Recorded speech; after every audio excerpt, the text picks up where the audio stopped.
Metaphysics is the study of being. It's a Greek term. Meta means beyond.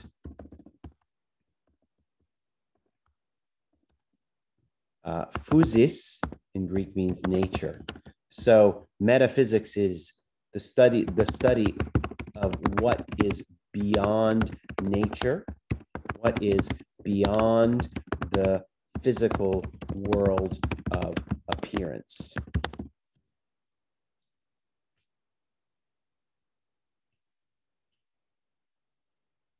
Heidegger likes to talk about metaphysics as the study of what is, or the study of being itself.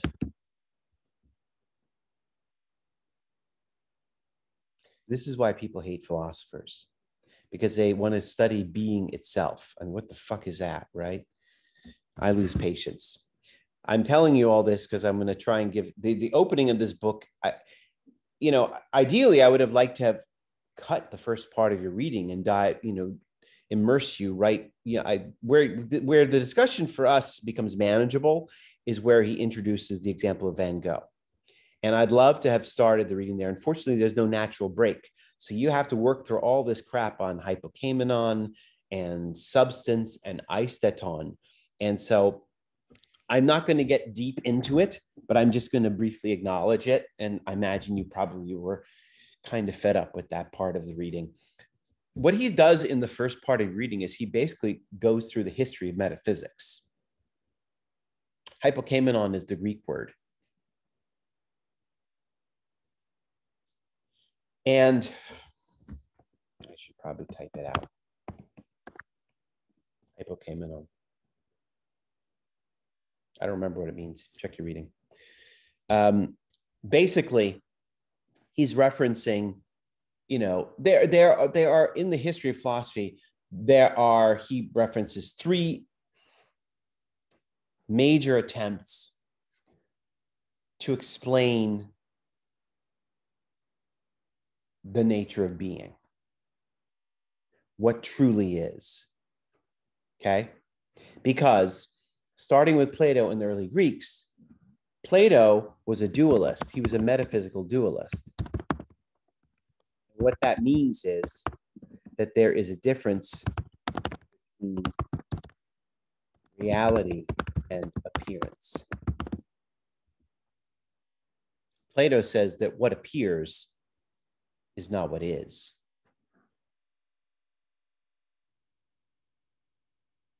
And the reason it is not is because it changes. What appears to us changes.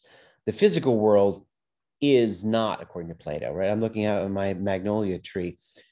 This magnolia tree is not. And the reason it is not is because it is constantly changing. Right now, it looks pretty dormant to me, but in a few weeks, it's going to kick into life and you'll start to see budding flowers. And Plato's his claim was that in the physical world, you see change, and where you see change, you do not have being. Basically, the contention is that underneath all this physical change, there must be something enduring and persistent. And the way that Aristotle puts it is he distinguishes between substance. And like I said, before this gets too confusing or you're worried, I'm not going to spend too much time on this. He distinguishes between substance and accidents, or substance and qualities. The qualities of a thing are the accidents. Okay? Literally speaking, an accident in Latin means something that happens by chance. It's not enduring. So my hair has a brown color to it. Well, don't get too attached, because come back in a couple of years, it will be gray, or my hairline will be here, right? The qualities of things are not enduring. So the Greek claim, which the medieval philosophers carried on, was that what we see is not what is, because it too easily changes. There must be something beneath it that bears those qualities, and that's the substance.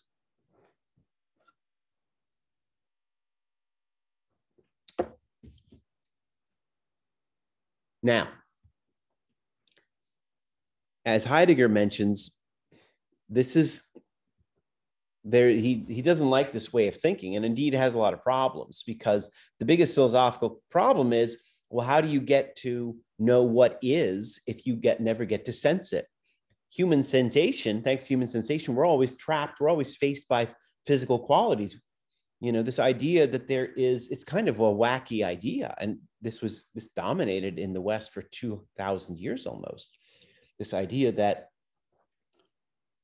there is an enduring substance underneath the qualities that are perceived, right? How do we know it? Well, we can only know it rationally, because you certainly can't sense it. Anything that the senses can perceive are qualities that will change.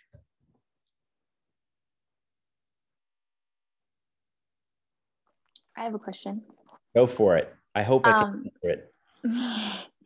Do you think the concern, or maybe the like need for there to be something that is lasting, like the resistance that change is also, you know, my assumption here is that like they needed something that felt like it wasn't going to change to kind of add a level of control in their lives, or like you're saying, meaning.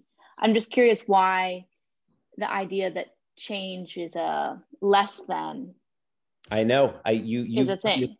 You kind of hit on something really important that I agree with. Plato gets this ideas from this idea. So Plato says that being endures, and you know, it's static, if you will, and unchanging. And where you see change, that is appearance or illusion, right? But it's basically a prejudice. And Heidegger, I mean, he calls out the ancient Greeks for this exact problem. He thinks that when Plato made this decision, this set the West up for, you know, major problems. So essentially what he's doing, Heidegger is very egotistical. He's taking on 2,000 years of Western philosophy. The point is very simple, Babette, which I think you landed on. I don't know that, I mean, why did Parmenides decide that what truly is unchanges, is unchanging? You know what I mean?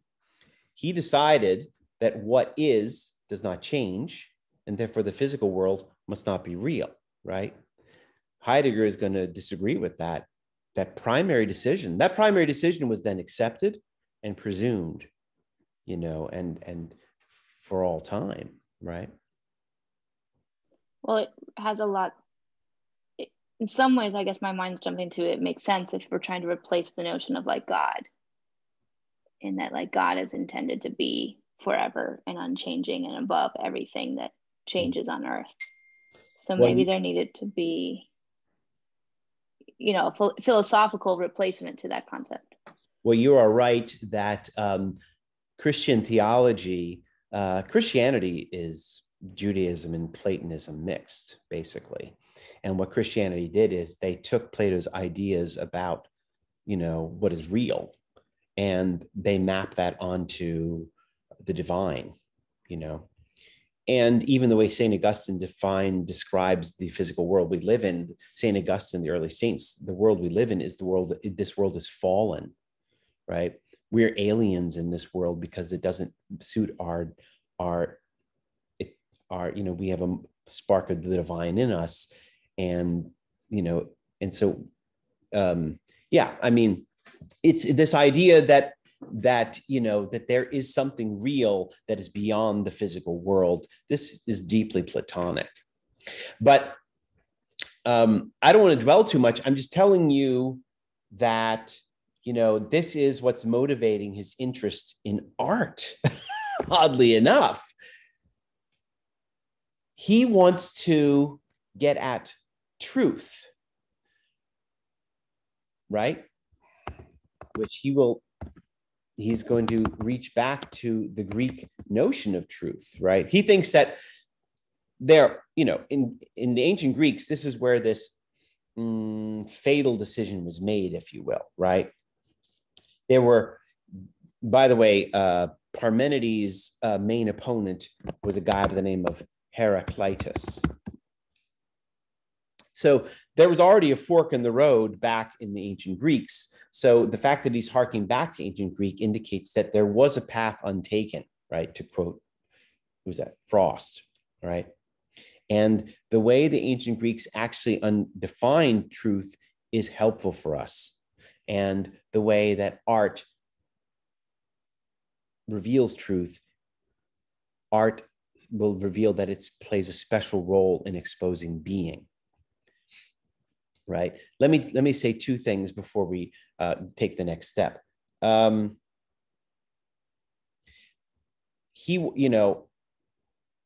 history of metaphysics has argued that what is underlies, the characters of things, the qualities of things, but has never really been able to get at being itself. Right. And then he talks about two other accounts of what is. And that's his way of moving into art by saying that art gives, will expose being, okay? It will expose substance, okay? About Heraclitus, I don't know much about him. He contended, however, that there was nothing else beyond change. And he's the one who's credited with saying that you can't step in the same river twice. Heard of that? Heard that saying? It's not the same river, right? Different water. and he would refute, he would stand in the Agora, which was the main square of Athens, and he would refute Parmenides. And this was his refutation. He didn't even offer an argument. He just did this all day. Meaning, shit changes, yo, right? So I think Heidegger wishes he had won. But anyway, I wasn't prepared to get too deep in metaphysics. We got to get into art here, okay? But before I do, just want to make sure everybody's okay. Is everybody okay? Everybody with us? You may have any questions or issues or comments or concerns? Okay. All righty then. Okay. So substance is a curious idea. It's qualityless. It's the thing that bears qualities. What the hell is that, right? How could we ever know it? The philosophical proposition is that you can only know it rationally. We have to rationally posit that it exists. So the part where he really digs deep into art now, this is starting around page, I'm working on a different edition, so let me see. I think this is around page 12. That's really where he starts to dive into art. He distinguishes between three things: equipment, the mere thing, and the work of art.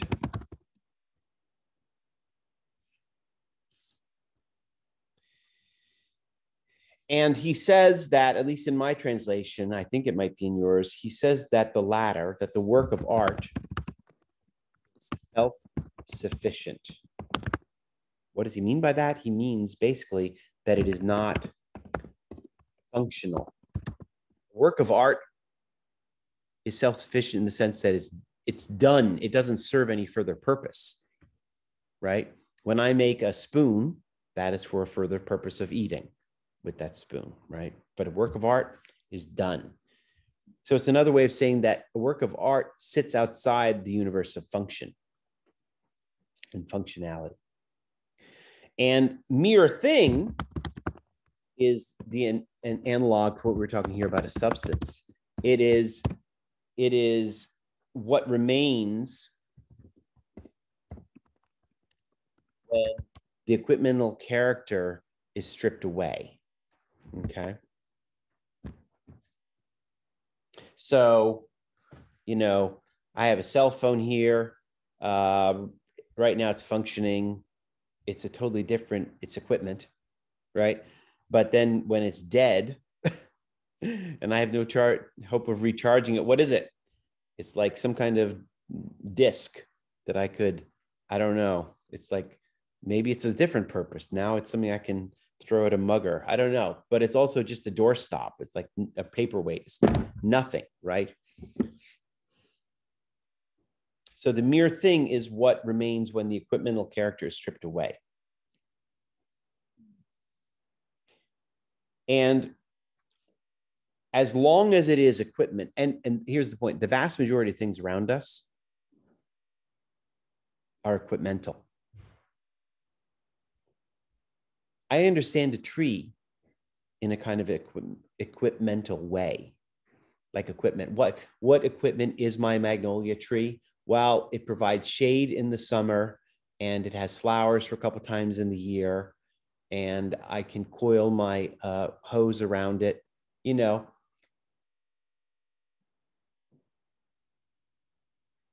That is to say, the point I was making earlier, humans don't really know things. We don't know things as they are in themselves.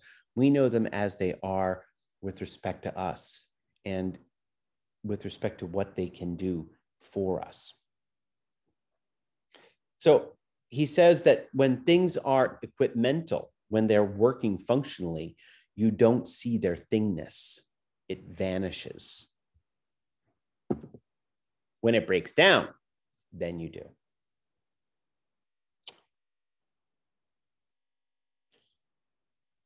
And he does say that the thingness of the thing is particularly difficult to express. But in order to get at the thingness of things, which I think is his way of saying that this is how he's going to crack open that idea of substance. He says that equipmentality can play a special role here and can provide insight.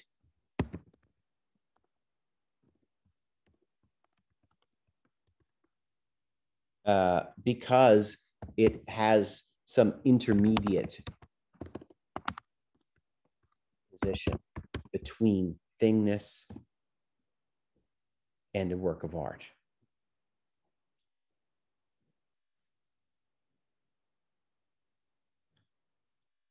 How can we better understand, this is going to sound so ridiculous. How can we better understand the equipmental character or nature of equipment? It creates because people need its function. Like they have like exact function in our lives. So. Well, his point is that when things are working, we don't pay attention to their equipmentality, really, and we don't. So we when things are working, we're limited in our understanding of them. Ironically, they don't disclose themselves fully. But his claim is that art can help us do this. Okay. So this is where he turns to the example of Van Gogh. Okay. Of the peasant's shoes.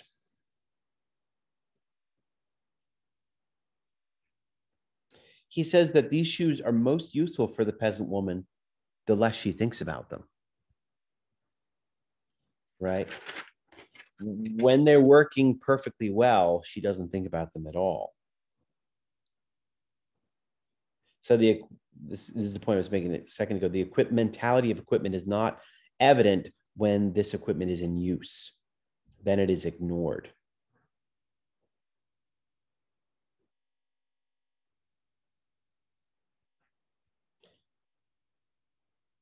And ironically, when its equipmentality has failed, we do not have a view into its equipmentality, because then it is a mere thing. I think that's the point. Just bear with me here. But let's take a look at that example from Van Gogh. So this is where art is so special, right? Is that he is able to really highlight and reveal the equipmentality of that piece itself. This is of those shoes. This is on page 14 in yours.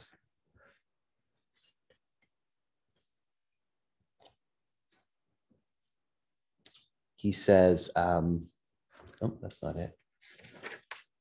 And I'm just gonna skim this, and then I'll open it up for a discussion. And I actually have the shoes, the painting of the shoes here on my computer, so we can pull it up. Middle of 14, from out of the dark opening of the well-worn insides of the shoes, the toil of the worker's tread stares forth. In the crudely solid heaviness of the shoes accumulates the tenacity of the slow trudge through the far-stretching and ever-uniform furrows of the field swept by a raw wind. On the leather lies the dampness and richness of the soil. Under the soles slides the loneliness of the field path as evening falls. The shoes vibrate with the silent call of the earth, its silent gift of the ripening grain, its unexplained self-refusal in the wintry field. This equipment is pervaded by uncomplaining worry as to the certainty of bread, wordless joy at having once more withstood want, trembling before the impending birth and shivering at the surrounding menace of death.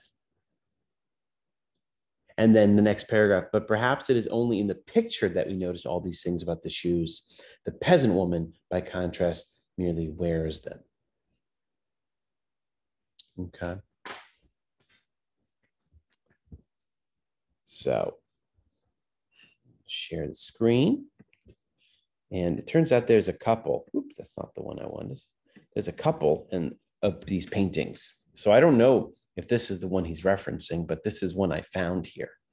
Okay.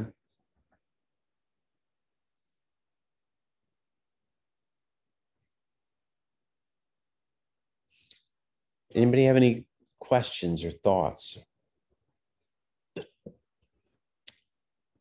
I was like totally on board with the whole thing. I was like, okay, that makes sense.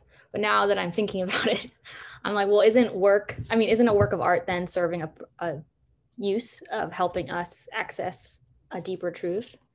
And therefore it's not a utilitarian goal. I mean, it's a goal. It's telling you it's giving you insight into being. It's not like it'll, I'm doing, it's not going to be warm, or feed you, But I guess it's like, I guess equipment is limited to like physical utility rather than like mental or emotional. I mean, you're right. It serves a purpose. It's just not a utilitarian purpose. That's what I would say. There was a comment. I did. I just hearing Rosemary, it made me think of like what social practice art is challenging, or social practice, which there's a lot of debate around its usefulness, but it's definitely its intention, whether it's successful or not, is that it becomes more useful than previous art did. More useful in a very accessible, practical, and visible way. Good. Yeah, I mean, he understands philosophy, and it's no mistake that he quotes Hegel at the end, because Hegel had a similar view in the epilogue. He quotes Hegel, and he even says in the epilogue, like, actually, let me read that quote. I want to make sure I get it right. He's worried about what kind of art is being made now when he writes this. I think he wrote this in the 1950s. Because the point is, he understands art as serving a very fundamental, but also basic philosophical purpose. It provides access to the nature of being. It illuminates, it uncovers. And it, this idea in design that design and function can, meet, that's the opposite of what he has in mind here. Art is art precisely because it is not functional like other equipment. As I forget who put it this way, maybe it's a point I made about Kant, but the whole point of art is that it's useless. Art is supposed to be useless. It's not supposed to be useful. I mean, like other things. And what he's really getting at here when he distinguishes a work of art from equipment, from a mere thing, he points out that art is a totally unique kind of object in the world. When he goes on to talk about creation, his point is, the making of a piece of art often looks like the making of a chair or the making of a toy or the making of a cake, right? But it's totally different also in another way, because you're producing something that is not meant to be used or used up, as he puts it. But I'm getting a little ahead of myself there, so anyway, let me pause for a second. See, anybody else want to chime in or ask any questions here about this?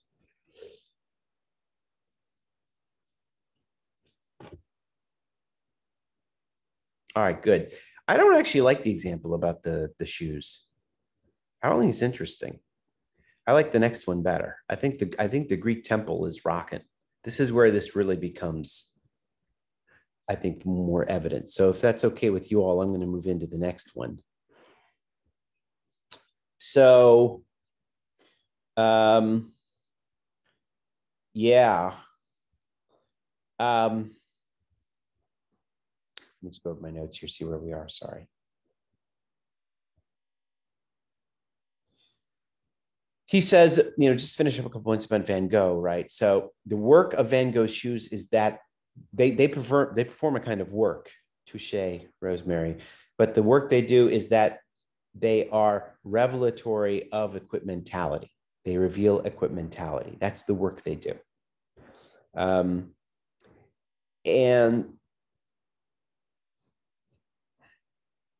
And what Van Gogh did in depicting these shoes for us is that we have learned something about the work being of the work, which is him at his most outrageous. We've learned something about the work being of the work, not by mere explanation of a pair of shoes actually present, by this depiction, right? One of the themes that he does touch on early on is that being, is the kind of thing that is tricky and it kind of escapes our gaze, right? So he says we have to let it be. We have to let it appear. We have to let it disclose itself, right? And that's what art does, right? I think he would say, therefore, that this piece of artwork conveys the equipmentality of those shoes better than any words could ever do. I'm going to make it very simple. They tell a story. And that's the way he says it, right? Like, man, he really read in. I know I said I was done with these shoes, but I guess I'm not. He really read into those shoes. He's like, wow, I see this woman. I didn't even know those were woman's shoes, right? And the furrows that she's walked in the fields, the stress and strain over hunger, 8 kids, right? Her oldest, Adrian, is a son of a bitch, I can tell. I'm just joking. Now I'm just getting carried away. Like this, they tell a story. They reveal so much more. The artist that's what art can do. It can reveal so much more than if you just saw those shoes, right? This popped in my question, maybe because we were talking about Benjamin last week. Can photography do that? I guess so. Why not? When we get to Sontag, though, you'll see that photography might undermine itself because it lays some claim to presenting things as they really are in the real world. They have a claim to objectivity, you know. When I hear you talk about the shoes, you know, like telling a story, or like even just now, you know, you're like wanderings to the next level of imagination. It made me just think, like, is the other word for reveal this idea of like generating further creation? Because it's not like you really know those stories about that woman, but you, in your mind, you are, it's nothing's being revealed to you. You're actually just creating more, or adding more to it, or imagining more, or. Thank you. This leads to the next point where he says that art creates a world. Let me explain what that means, because he distinguishes between world and earth. It's really annoying. But what he means by world is really, a world is a network of meaning. So you just see a pair of shoes, that doesn't say much to you, perhaps. But when Van Gogh depicts them, what an artist can do is that he can invoke a whole world, right? This is 19th century Holland. These are peasants, right? He invokes their hunger, you know, and their meaning, the whole network of meaning that follows from that, the very struggles that are evoked by and in those shoes, you know. I'm really having a hard time right now. It's going to be so much easier when I get to the temple. But see, because I've been tainted. I can't help thinking of the rest of Van Gogh's work. He has another famous painting of peasants picking, I think it's called the potato harvest. And you see these peasants in their, actually they would have worn wooden shoes, which would have totally sucked in the winter. And they're kneeling, and there's like a village behind them with a church. And so you really see the world. You're seeing a Calvinist society that these peasants lived in, the realities they face in terms of, you know, this land that they had to work, you know. So I guess project is a good word. An artist gets to project, and that's important. Yeah, this whole section also made me think of Walter Benjamin too. Like in a way, painting is kind of doing the same thing as photography. In this, like, it's reminded of the part in Walter Benjamin where he says, like, photography was a way to like capture or try to bring something closer, or bring up more like deeper sense of reality, or more that we can see, and to kind of reveal how much more there actually is to our existence. And then it seems like painting is, or a work of art is in a way doing the same thing, trying to like make, it's like make something permanent that is ephemeral, or trying to capture something that, you know, we can never actually understand fully. Good. Yeah, I mean, a photograph is never actually just a depiction. It always evokes a story. We didn't get to talk about him last week, but Auger is the painter, that is the photographer that Benjamin likes, and he's a French photographer, and he likes Auger's pictures of these very popular places in Paris that normally would be bustling with people, but he captures them empty, and so they're kind of eerie, but then Benjamin says they're kind of pregnant with political meaning, you know. So art, photography, you know, art never really, you know, good art projects. It tells a story, it sets up a world, right? By the way, art doesn't just report on the world exactly. It creates that world. That's his point also, Heidegger, right? Art is instrumental in creating that world of meaning. Again, something that will be clear with the temple.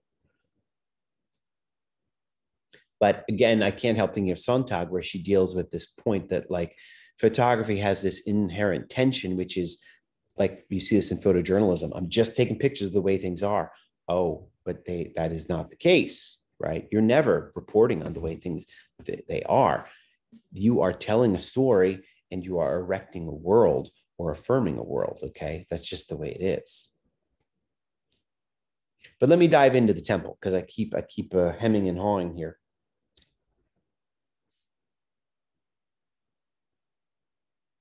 One more point before we get into this. It's kind of been inherent, but he tells us on page, I think this is page 17 for you all, 16, 17. He says, you know, traditionally, art had to do with beauty, not truth. And in philosophy, truth is properly the concern of logic. That's the division of philosophy that deals with truth. But he says, actually, art is what reveals truth. Art is a reproduction of the thing's general essence. And this is where he talks about aletheia. For the Greeks, aletheia equals truth. That's our translation of it. And what it literally means, what aletheia literally means, is an uncovering.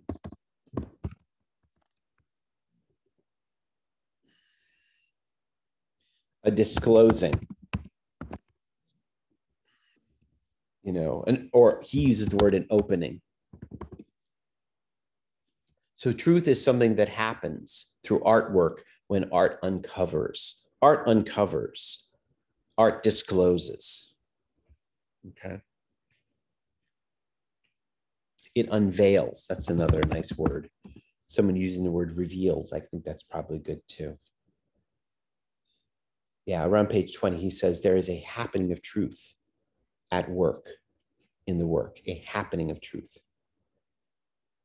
So let's look at the Greek temple. This is on page 21 in your book, in your handout. He says, this is the top of the page, standing there, the building rests on the rocky ground. The resting of the work draws out of the rock the darkness of its unstructured yet unforced support.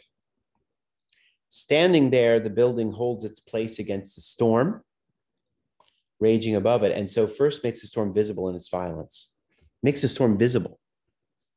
The gleam and luster of the stone, though apparently there only by the grace of the sun, in fact, first brings forth the light of day, the breadth of the sky, the darkness of night. This is what art does. It exposes these things. It unveils them. The temple's firm towering makes visible the invisible space of the air. The tower makes visible the invisible state of the air, which otherwise would be inert thingness. The tower makes it, visible. The steadfastness of the work stands out against the surge of the tide, and in its own repose brings out the raging of the surf. Tree, grass, eagle, and bull, snake, and cricket first enter their distinctive shapes and thus come to appearance as what they are. Early on, the Greeks called this coming forth and rising up in itself and in all things physis, which is nature. At the same time, physis lights up that on which man bases his dwelling. We call this earth. What this word means here is far removed from the idea of a mass of matter and from the merely astronomical idea of a planet. Earth is that in which the arising of everything that arises is brought back, as indeed the very thing that is, and sheltered. In the thing that arises, the earth presents as the protecting one. World is a network of meaning. Earth is the setting, the inert setting, or the setting of thingness into which the world situates itself. And it brings that to light, right? Earth, when he uses the word earth, he really means like the sum total of all that is inert and unnoticed and just basic matter.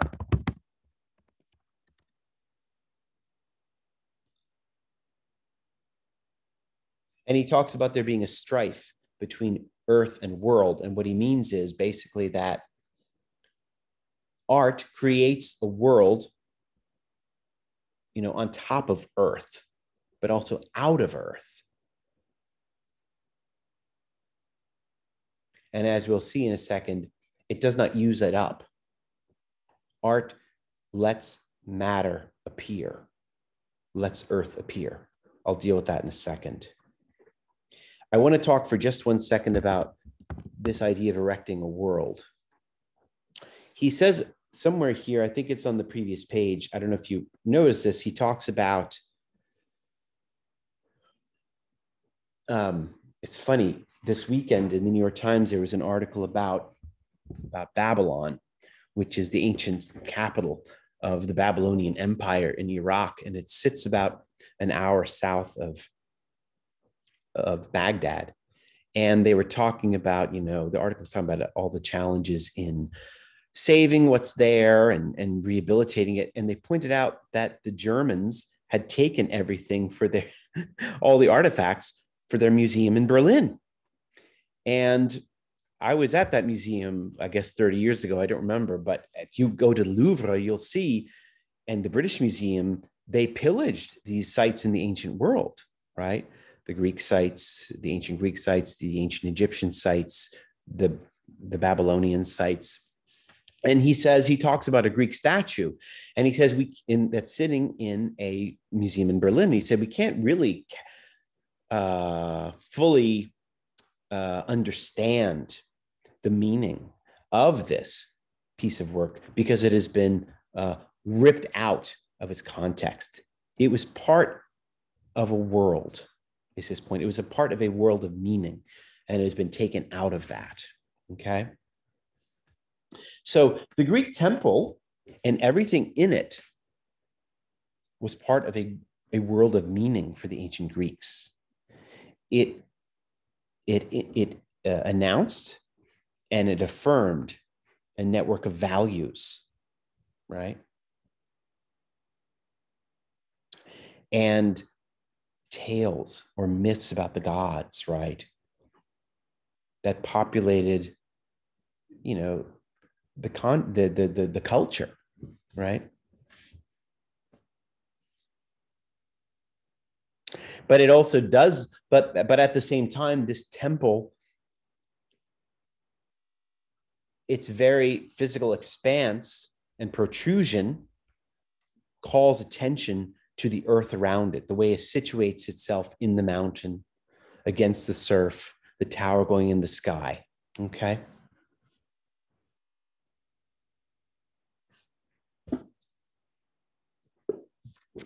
Pause there for a second. I feel like I'm babbling.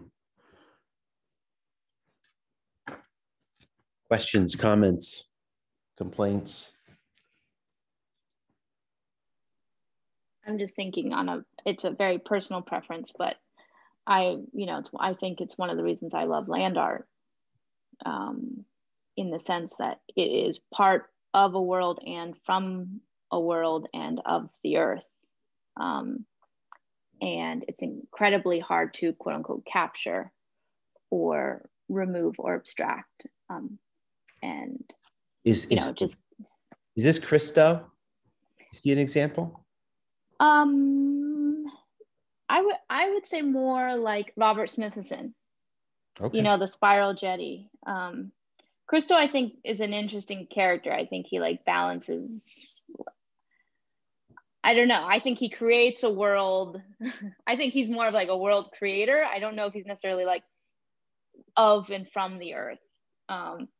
There's Andy Goldsworthy and Nancy Holt and they're just it could never be somewhere else. All art for Heidegger, I'm inclined to say that all art is land art. The way he understands it ultimately. It takes, because I'm thinking of the spiral jetty. What does the spiral jetty do? And I'm thinking of it in relation to his account of the Greek temple. It it calls attention to the sea around it, right? It calls attention to the earth around it. And art, like the temple, is always taking material and repurposing it into something else, right? And when you do that, his point is going to be that you showcase that matter. You let it speak in ways that it was not speaking before. I kind of broke, I mean, in a very like simplified way, and this might be totally wrong, but I kind of broke down world and earth as like world is kind of the limits or the entirety of our like cognition and like everything that we know and can categorize, and just basically our whole brains. And then world as everything beyond our cognition, and art is that meeting of the two. Earth is beyond our cognition. Yeah, earth is beyond our cognition, and then through a work of art, it brings the world, which is our cognition, to what we don't know, and then that meeting is that like glimmer of a deeper reality or a deeper truth. He uses the word opacity. I put this in the text, at least my translation does. He says that there's an inherent opacity to earth, right? And you're right, that the part of the tension is that world is what is intelligible and earth is not. And yet there's a necessary interplay between them. There is no intelligible unless we have the background of the unintelligible, right? Let me move on to the next point. So, because my favorite quote is on page 24 here. He says, an artwork sets up a world, and the work as work is a setting forth. It is a making. How does it set forth and is distinct from, how is it distinct from equipment? This quote on page 24, I think, says this extremely well. And he's actually a good writer here, I think. To the work being belongs, and by work being here, he means an artwork, belongs a setting up of a world, sets up a world, which means that art is inherent to any matrix of meaning, right? Social meaning. Thinking of it from within this perspective, what is the nature of that which one usually calls the work material? Because it is determined through usefulness and serviceability, equipment takes that of which it consists into a service. In the manufacture of equipment, for example, an axe, the stone is used and used up, which means you don't pay attention to it. A good axe, you don't notice the stone. Then it chips and you're like, fucking axe, and then you notice the stone. The less resistance the material puts up to being submerged in the equipmental being of the equipment, the more suitable and the better it is. On the other hand, the temple work in setting up a world does not let the material disappear. Rather, it allows it to come forth for the very first time, to come forth, that is, into the open of the world of the work. It highlights that material. The rock comes to bear and to rest, and so first becomes rock. The metal comes to glitter and shimmer, the colors to shine, the sounds to ring, the word to speak, right? He will talk about poetry later. All this comes forth as the work sets itself back into the massiveness and heaviness of the stone, into the firmness and flexibility of the wood, into the hardness and gleam of the ore, into the lightening and darkening of color, into the ringing of sound and the naming power of the word. So this is where I start to understand him better. What art does is that it lets things be. It lets matter be. It lets matter show itself and shine. And I'll show you an example that I had in mind. And but I'm not sure how well it's going to work. Then I'll open it for discussion here. So last year I was in Ireland and I went to a church in Maynooth. And this is probably not going to do it justice, but that altarpiece was quite remarkable.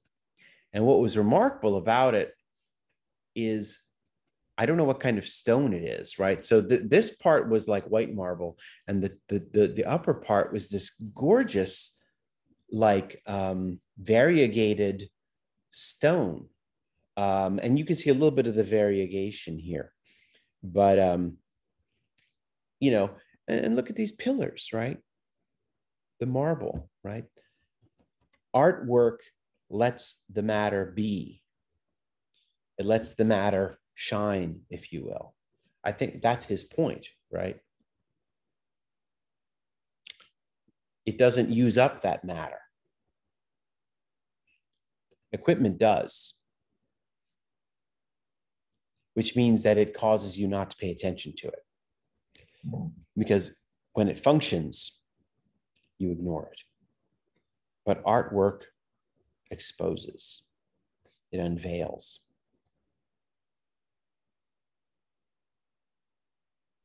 And I don't know that example, Blythe, so you're gonna have to explain that to me.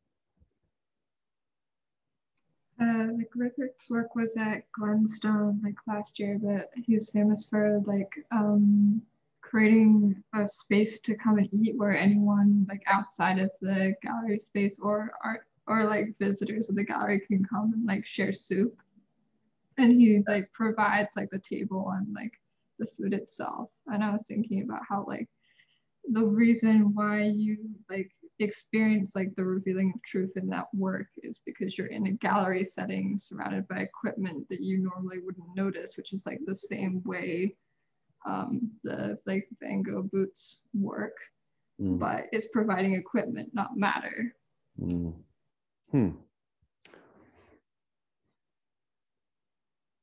Yeah, but when they're not being used, then they are taken out of their equipmentality, right? But they are being used because they are being used. Sit down and eat soup. Oh, sorry. Okay. Sorry, it's okay. I don't know that example. Good. I'm glad this is making you think of things. That's good. That's good. I think I'm also a little challenged by this idea of like when the piece of equipment or when the object is being used, you don't notice it until, right, like it breaks or, and I just, you know, I can't help but think like around performance and like being, and the performance is all about the body and like heightened awareness. And so the idea of the concept that you wouldn't notice an axe if you were actually using the axe seems like counter to all performance, right? Performance is like actually being hyper aware that you're using this axe, hyper sensitive to the way you and the axe are kind of colliding and you know, unifying to like perform something like an action. And so like there's like a but you're probably not using it like a lumberjack, right? Right. Well, you know, I don't know. Some performance artists might, but I'm sure there's a performance out there of someone cutting wood. But you're using that equipment. I think that's kind of sort of the point that I brought up earlier was like, but you're still using the axe not as an axe, but as a tool to reveal like a truth about the axe or a truth about the situation or a truth about the physicality of it. But again, is that like it's still being used, but it's being used for not this like utilitarian thing. I think you're getting Heidegger, Rosemary. This sounds good to me, right? What is unique about art is that it is the medium where it unveils, right? It exposes things. The mentality of equipment will never be unveiled while it's being used. It is unveiled in art, okay? Performance, perhaps, right? Or the thingness of the thing is revealed in art. It's exposed, like what I was trying to do, pointing out the marble in that church, you know? Art is an uncovering. It is a happening of truth. On one hand, because it steps out of the realm of functionality, right? And then the other, because it creates over and against earth.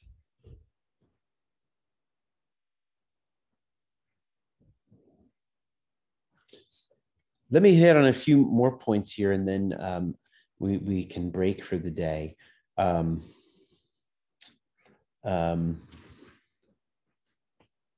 Sorry, there was one more quote here.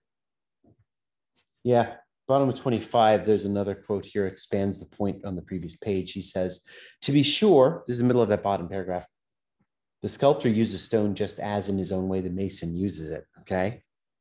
They both use the stone, but he does not use it up.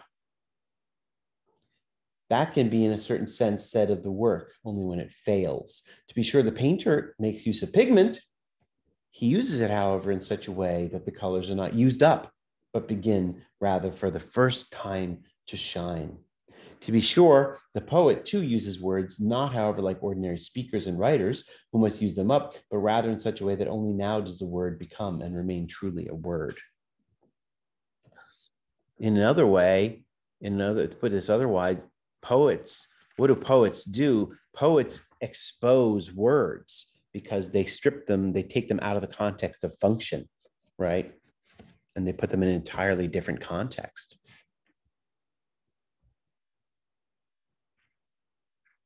I guess in that sense, like Blythe's art example, you know, the soup is revealed and is like, you know, the person eating that soup, you know, you're experiencing that idea in this like shining way, right? Like the soup is given a chance to shine, or maybe potentially the act of eating is given a chance to yeah, like the act of eating and sharing that moment with strangers coming together. Yeah.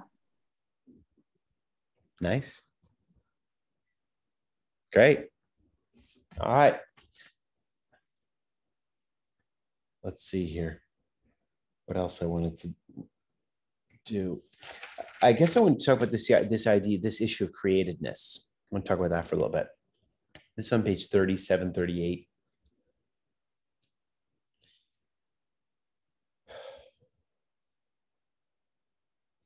Now, in the Glendinning essay that I have, and I'd be happy to share it with you, he points out that the ancient Greeks, the word for art in ancient Greek is techne.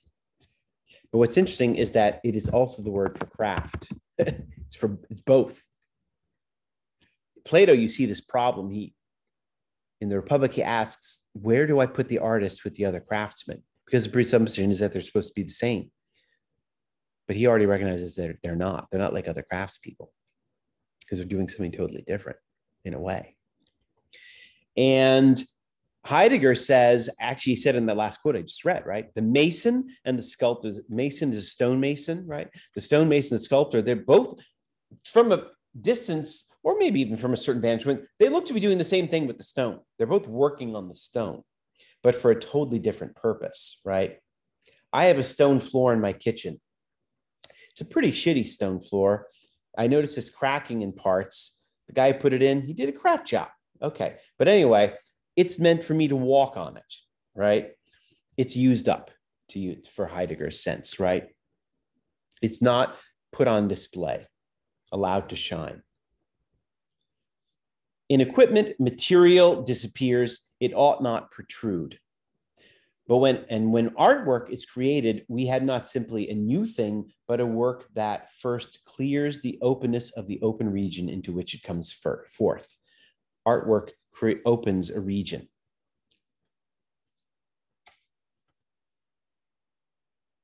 Let me see if that's, and then page 38, there's a quote I wanted to look at here. Let me see if that's the one I wanted. I hope it is.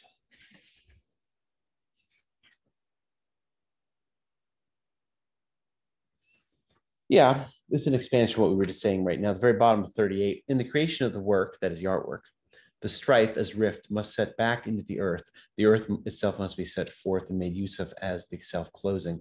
This making use of, however, does not, in artwork, does not use up and misuse the earth as mere matter. Rather, it frees it to be for the first time itself.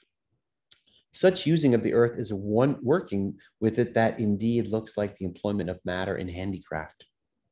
This is what created the appearance that the creation of work is also craft activity. It never is. Again, I said this earlier in class, he's not going to be a fan of art and functional art. Okay. but it remains always using of earth in the fixing in place of truth in the figure. By contrast, the making of equipment is never in the first instance an effecting of the happening of truth. The production of equipment is finished when the material has been so formed as to be ready for use.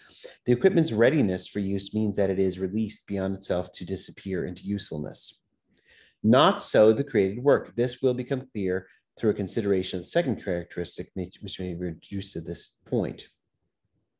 And basically, the point is that in artwork, the createdness is clear.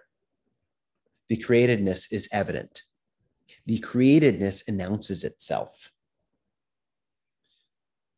That is, and his contention is that the artwork, the artist announces himself or herself some way in the artwork, which is not the case in a chair necessarily as he sees it. Now, again, functional design causes problems for him, but I think he would reject it because that is undermining the purpose of art, really, at that point. The novel purpose of art is that it uncovers, it highlights, and it is not functional. It's not useful. Which leads to his last claim, and I'm gonna talk about this last point here. Then I do have to break because I have to go. So and we can take up this discussion next week. There's other issues, I'm sure, and if you have questions. But he says towards the end of your piece, he says that all art is essentially poetry, and the reason he says this is because in the Greek word poesis is a bringing forth out of concealment. That's what the original term poetry means. A poesis is a bringing forth out of concealment. So that's why all art is poetry at the end. And page 44 in your text, there's a little quote. He says, the bottom of the page, from out of the poeticizing essence of truth, it happens that an open place is thrown open, a place in which everything is other than it was. Right? Art is an exposing. Okay. So I have to let this sit with you all and germinate or ferment, one or the other. Let this bubble deep within you, and we'll reconvene next week and we'll talk. Okay. I'm sorry. I do have to go though. The reason I was late is because my dad went to the hospital, so I have to see what's going on. I think he's okay, but still. For those of you who found this very difficult, you'll love Danto. He writes well. You'll get him, and I think you'll like him. But for those of you intrigued by Heidegger who have lingering questions, we will definitely tackle them next week. Okay? So if you have any questions about Heidegger, it would be helpful if you formulated them ahead of time. Okay? But I'll start. Will you attach the other art essay you were referencing? You want that essay? Sure, I can absolutely do that. That's a good idea.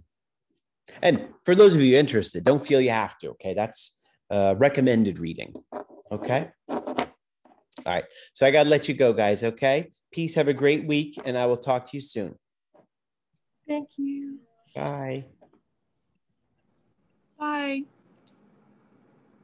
Bye.